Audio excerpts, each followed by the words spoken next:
I had dreamed of my wedding day since I was a little girl. Every time I saw a bride on TV, walking down the aisle with a glowing smile and a white gown that seemed to float in the air, I imagined myself in her place. The soft lace veil, the scent of lilies, the delicate shimmer of chandeliers above a dance floor filled with laughter. It was the image that carried me through every heartbreak, every disappointment, every moment I doubted whether love was ever meant for me. So when I finally met Ethan, and he proposed to me under the autumn sky with a trembling smile and a ring that reflected the sunset, I knew my fairy tale had finally begun. My wedding wasn't just a day to me. It was a symbol of years of patience, a celebration of a woman who had finally found peace and belonging. And at the center of that dream was the dress. It took me months to find it. I had visited more boutiques than I could count, scrolling through catalogs late into the night, until I found one that made my heart stop. An ivory silk gown, handcrafted with intricate lace around the neckline, a sweeping train that shimmered faintly when light touched it, and delicate embroidery around the waist that gave it an ethereal grace. It wasn't flashy. It was timeless, elegant. I remember standing in front of the mirror during the fitting, running my hands over the fabric, tears welling in my eyes because it felt like me. The woman in that mirror wasn't the uncertain girl who used to doubt her worth. She was confident, radiant, and ready to walk into a new chapter of her life. My sister, Clara, stood beside me that day. She smiled, but it didn't reach her eyes. "It's nice," she said, her tone clipped, almost as if the word nice were too generous. "That was Clara for you. Beautiful, sharp-tongued, and impossible to please." Growing up, she had always been the one who turned heads. She was my mother's pride, my father's soft spot. I was the quiet one, the planner, the one who studied hard and rarely rebelled. Clara was spontaneous, charming, the kind of woman people followed without question. But with all her beauty came an insatiable hunger to always be the center of attention. When she learned that Ethan came from an affluent family, I saw the change immediately. She started asking about his friends, his career, and his house. She'd accidentally join our dinners, laugh a little too loudly at his jokes, and compliment him as though she were auditioning for approval. I told myself it was harmless. Sisters get curious, right? But somewhere deep down, something cold began to settle in my chest. 2 weeks before the wedding, everything changed. I had been counting down the days, finalizing the seating charts, picking out flowers, and revising every tiny detail that could go wrong. My excitement had me glowing, the kind of happiness that even Clara's indifference couldn't dim. That morning, I went to the boutique to pick up my dress. The designer greeted me warmly. "Oh, your sister already came by to get it," she said casually. I froze. "My sister?" "Yes. She said you were busy with arrangements and sent her in your place." "She was so polite." I felt my stomach twist. "Clara?" She had no reason to be near that boutique, let alone pick up my dress. "When did she take it?" I asked, but my voice came out faint. "Yesterday morning. She said she'd deliver it to your house." I thanked her mechanically and stumbled out of the shop. My hands trembled as I called Clara. No answer. I tried again. Then again. I sent messages, voicemails, and even begged her to call me back. Silence. By evening, I was pacing the living room, panic clawing at my throat. Ethan noticed immediately, but I couldn't bring myself to tell him the truth. Not yet. I didn't want to believe what my heart already knew. 3 days later, Clara appeared at our parents' house glowing. Literally glowing. She walked in like a movie star, her nails perfectly manicured, her hair styled in effortless waves. "You look happy?"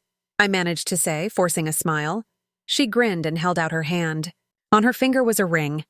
"I'm getting married!" The room fell silent. My parents gasped, my mother squealed in delight, and my father clapped his hands. "To whom?" he asked. She hesitated just long enough to make me uneasy. "Luke," she said finally. It took me a moment to process it. "Luke? Ethan's best friend.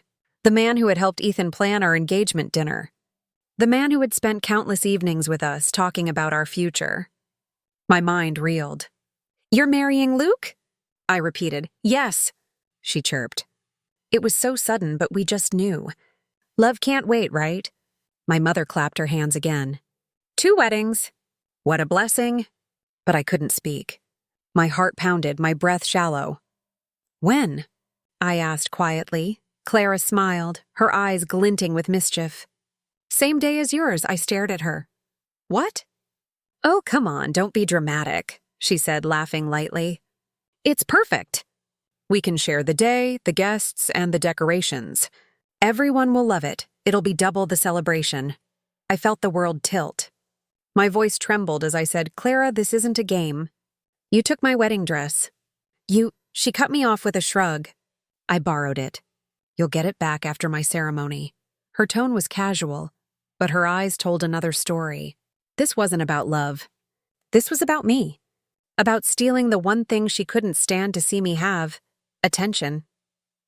I looked at my parents, desperate for support, but my mother only smiled. Oh, honey, don't be selfish.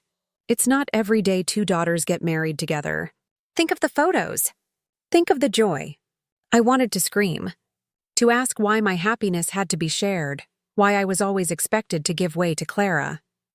But I swallowed the words because I knew no one would take my side. They never had. That night, I sat alone in my room, staring at the empty hanger where my dress once hung. My reflection in the window looked nothing like a bride. It looked like a fool. My hands clenched into fists. I replayed every moment of my life where I had stepped aside for Clara. Every stolen opportunity, every backhanded compliment. Every time I was told to be the mature one, something inside me snapped. I wasn't going to let her steal this from me. Not my wedding, not my joy, not my dignity. I began thinking clearly for the first time in days. If Clara wanted to play this game, I would play better.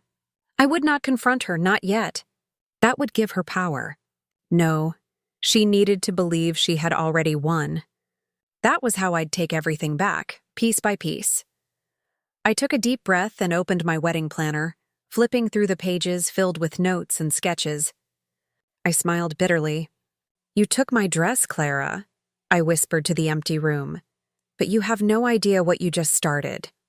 That night, I stayed up until dawn, planning. Not just a wedding, but a reckoning. I would walk down that aisle, not as the woman she tried to humiliate, but as the one who would rewrite the story entirely. She might have taken my dress, but I would take back something far more precious. My moment, my peace, my name. And as the first rays of morning light touched my window, I realized something that filled me with both fear and thrill. I wasn't waiting for revenge. I was already creating it. That empty hanger no longer made me feel helpless. It reminded me of power. Because sometimes when everything is stripped from you, you finally see who you really are. And I was done being the quiet, forgiving sister. Clara might have taken my wedding dress, but I was going to take her wedding day. I didn't cancel my wedding. I didn't scream, accuse, or fight. That's what Clara expected me to do. To lose control, to make myself look small and petty while she played the victim. No, I was done being the sister who reacted. This time, I would be the one pulling the strings. So I smiled. I hugged her, congratulated her on her sudden engagement, and pretended that I was happy for her. Beneath that smile, however, my mind was already turning. Cold, focused, deliberate. She had stolen my dress, my peace, and my spotlight. But she had no idea that I was about to steal something she could never get back. Her perfect image. The first step was silence. Silence confuses people. It makes them uncertain. When you stop reacting, they start second-guessing their own confidence. I didn't tell anyone what she'd done, not even Ethan. I only said very calmly that Clara had borrowed the dress for some photos. Ethan looked furious at first, but then his expression softened. We'll handle it, he said. The steadiness in his voice gave me strength. Whatever she's planning, we'll make sure it doesn't touch you. He didn't ask for details. He didn't need to. His trust alone was enough to remind me why I was marrying him. He believed in me, even when my family never did. Once I had my composure back, I began to plan. The first part of that plan was to replace the dress, but not with a copy. No, I wanted something that made a statement. Something that would tell the world that no matter what Clara did, she couldn't diminish me. I called an old college friend, Ava, who worked as a designer. I told her everything, from the stolen gown to my sister's calculated betrayal. There was a long pause on the phone before she said, "Give me 1 week." Trust me, a week later she unveiled it, a masterpiece. It wasn't white. It was champagne gold, a soft shimmering tone that caught the light like morning sun. The sleeves were hand-embroidered with silver vines and tiny crystals that glowed under the faintest light. It was bold, untraditional, and unforgettable. "This," Ava said, smiling, "isn't just a wedding dress. It's armor." When I tried it on, I understood exactly what she meant. It made me feel powerful. Not like a bride waiting for her happy ending, but like a queen who had already earned it. With the dress ready, it was time for the next part of my plan. I reached out to Luke, Clara's groom-to-be. He seemed surprised when I called. "Oh, hey, I didn't expect to hear from you," he said, sounding uncertain. I smiled into the phone. "Clara mentioned you two were planning everything quickly, so I thought we should coordinate.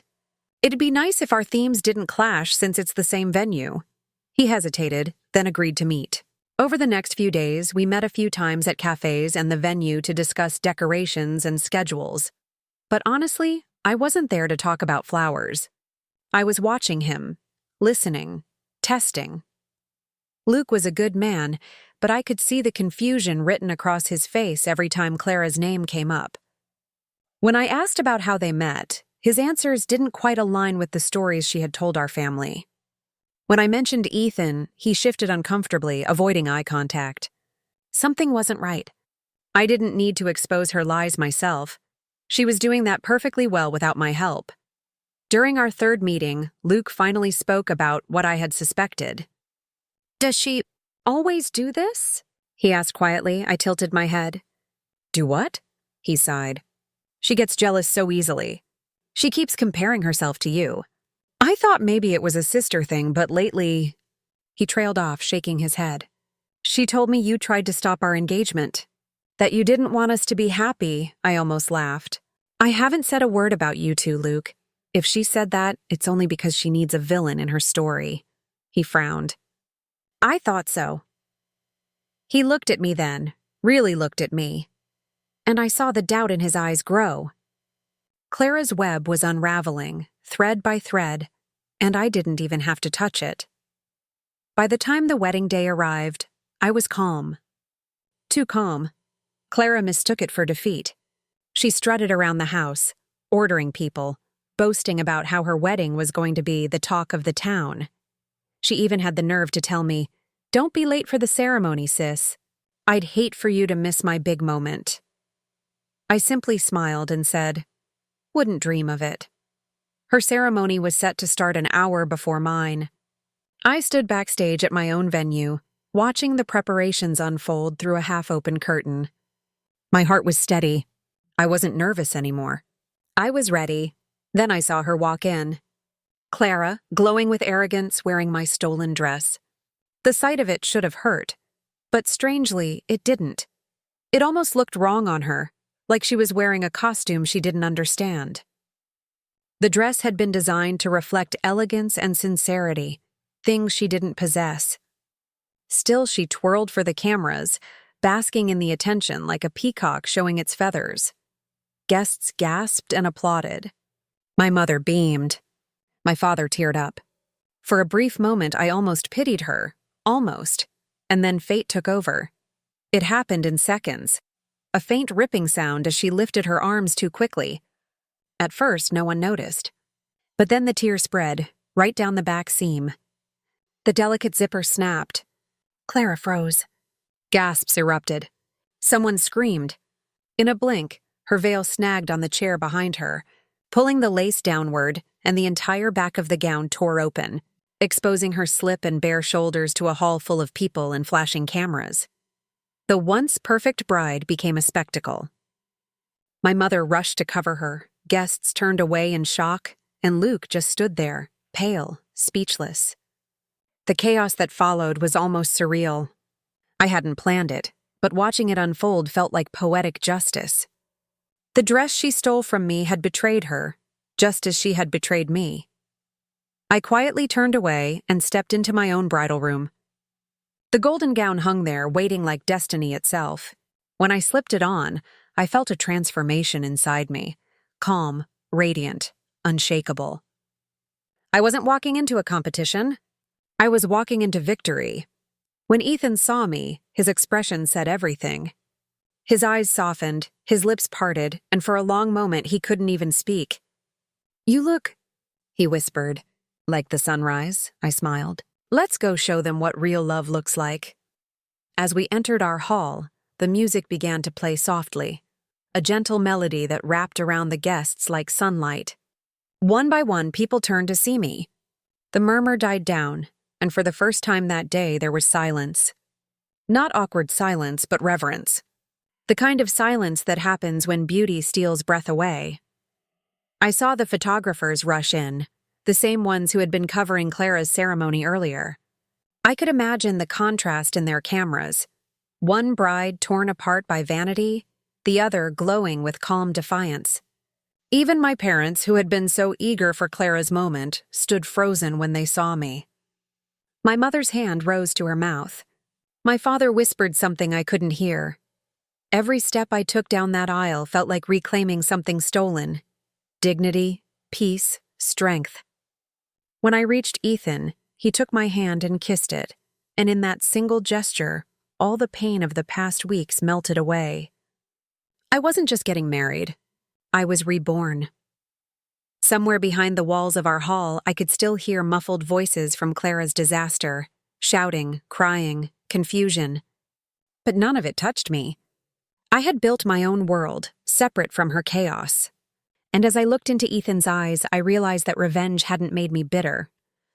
It had made me free. When the ceremony ended and applause filled the room, I glanced toward the hallway one last time. Clara stood there, wrapped in a borrowed shawl, her makeup streaked, her pride shattered. Our eyes met for a brief second. She wanted to see anger or gloating in me, but I gave her neither. I simply smiled, calm, graceful, untouchable. Because in that moment, she finally understood. I didn't need to destroy her to win. I just needed to rise higher than she ever could. And as Ethan lifted my hand and the crowd cheered, I knew my revenge was complete, not through cruelty or deceit, but through brilliance, elegance, and the kind of strength Clara could never steal. The days after the weddings were strangely quiet, like the world itself had paused to catch its breath after all the chaos. My phone was still buzzing with messages, mostly from guests who couldn't stop talking about the golden bride. Some wrote paragraphs about how breathtaking my dress was, others about how elegant the ceremony felt, how the love between Ethan and me seemed to light up the room. But I knew there were other whispers too, about Clara's humiliation, about the torn gown, about the way her ceremony had descended into confusion and embarrassment. The story had spread like wildfire through town. Photos had leaked online, videos surfaced, and before I knew it, her disaster was everyone's gossip. My parents were mortified, trying to do damage control, but there was no saving her pride. The irony was painful. She had spent years trying to be the center of attention, and now she was, just not in the way she ever wanted. Luke didn't even stay for the reception. I heard from Ethan later that he left quietly, not saying a word to anyone. By morning, Clara's engagement ring was sitting on our parents' kitchen counter, cold and unwanted. The man she had raced to the altar with had realized, far too late, who she truly was. Every lie she'd told, every manipulation had crumbled in front of him. He told Ethan later that he couldn't marry someone who built her happiness on someone else's pain. And just like that, her fairy tale collapsed. But I didn't celebrate her downfall. That was never what I truly wanted. The satisfaction I felt wasn't from her misery. It was from knowing that for once, I had taken back control of my life. I had refused to let her story define mine. The days following my wedding were a blur of love and calm. Ethan and I took a short honeymoon to the coast, not somewhere extravagant, just a quiet seaside villa where we could breathe. The salty air, the sound of waves, and the soft golden sunsets were all I needed. We spent long hours walking along the beach barefoot, sometimes talking, sometimes silent, both of us grateful for the peace we'd earned. I remember sitting one evening by the balcony, watching the ocean, when Ethan reached for my hand and said softly, "You know, she doesn't deserve the space she takes up in your head anymore." I looked at him, surprised. "You think I still think about her?" He smiled faintly. "Not always. But sometimes, I see it in your eyes when you go quiet." I didn't argue. He was right. A part of me still replayed that betrayal. Not because I missed my sister, but because I was trying to understand it. How could someone I grew up with, shared a room with, laughed and cried with, do something so cruel? How could family envy become that poisonous? I didn't know if I'd ever find the answer. When we returned home, reality hit again. The messages, the gossip, the questions, they were everywhere. Our wedding photos had gone viral, shared by some lifestyle blogs, calling it a symbol of modern elegance. The story of my golden gown fascinated people. They called it brave, bold, and unconventional. They didn't know the truth behind it, and I preferred it that way. Let them think it was all grace and inspiration. The real story belonged to me, and I didn't owe it to anyone else.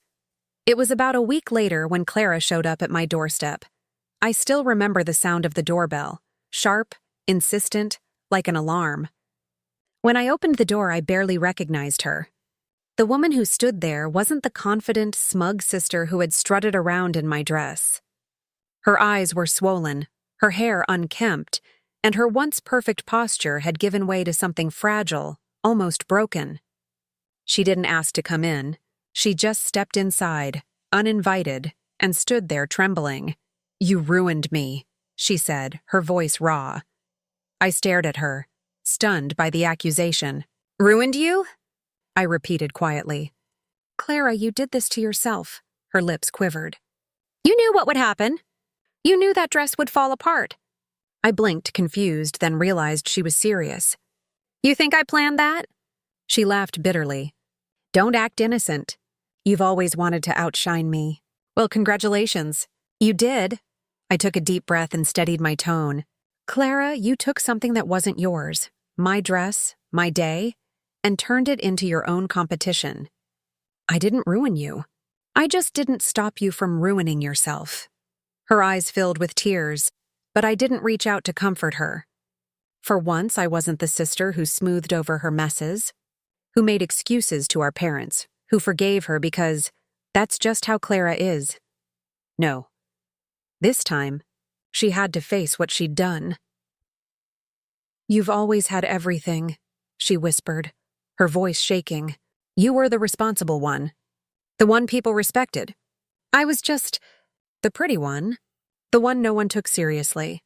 I thought if I made my wedding bigger than yours, maybe—" She stopped, biting her lip. "Maybe they'd finally see me."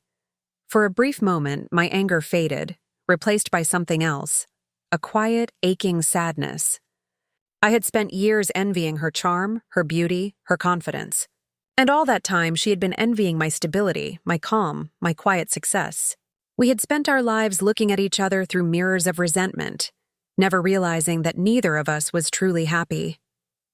"Clara," I said softly, "I never wanted to compete with you. I just wanted peace. I wanted us to be happy, both of us." Her shoulders trembled, and for the first time in years, she looked small. "It's too late for that," she whispered. She turned to leave but stopped at the door. "They all hate me now," she said, not looking back. "Mom can't even look me in the eye. Luke won't answer my calls. I can't go anywhere without people whispering." "You took everything." I shook my head. "No, Clara. You lost everything when you couldn't be happy for me." "There's a difference." The door closed behind her, and the silence that followed was heavy, not painful, but final. I stood there for a long while, feeling the weight of years of rivalry dissolve into the air. From that day on, I chose peace. I didn't talk about her. I didn't engage in gossip or defend myself. When people asked about the incident, I simply said, "Family drama." It's over. And it was, for me at least, months passed. My marriage blossomed. Ethan and I moved into a new home, one filled with laughter, music, and quiet mornings that smelled like coffee and sunlight. I hung one framed photograph in our living room, me in my golden gown standing beside Ethan, both of us smiling in the soft light of our wedding day. To anyone else, it was just a picture. But to me, it was a symbol. A reminder that revenge didn't have to be cruel or loud. Sometimes it was simply living better, freer, and happier than the person who tried to destroy you. I found out later that Clara moved out of town. She took a job at a small place, starting over. We didn't talk much after that. But one day, months later, I got a letter in the mail. No return address, just my name written in her looping handwriting. Inside was a single line written in blue ink. I finally understand what you meant. I hope one day you'll forgive me. There was no signature. No apology, no plea, just that one sentence. And somehow that was enough. I folded the letter carefully and tucked it away in a drawer. I didn't need to reply. Forgiveness doesn't always need words. Sometimes, it's simply letting go. A few weeks later, I went through the boxes from my wedding and found the remnants of my old gown, or what was left of it. I had asked the boutique to retrieve it after Clara's ceremony. The fabric was damaged beyond repair, but as I held it, I felt no anger, only closure. I decided to donate it to a charity that helps underprivileged brides. The dress deserved a happier story than the one Clara gave it. Maybe it could make someone else's dream come true. Someone who truly valued it. On the day I handed it over, the woman who ran the charity smiled warmly and said, "It's beautiful." "You're sure you don't want to keep it?" I smiled. "No," I said softly. "It belongs to someone who'll wear it with love, not pride." As I left the small boutique, sunlight poured across the street, golden and soft, just like the color of my gown. I realized then that revenge wasn't about making someone else suffer. It was about reclaiming yourself after being broken and shining so brightly that no one could ever dim you again. Clara had taken my wedding dress, but I had taken back something far greater, my peace, my confidence, my power. And in that balance, I had truly won.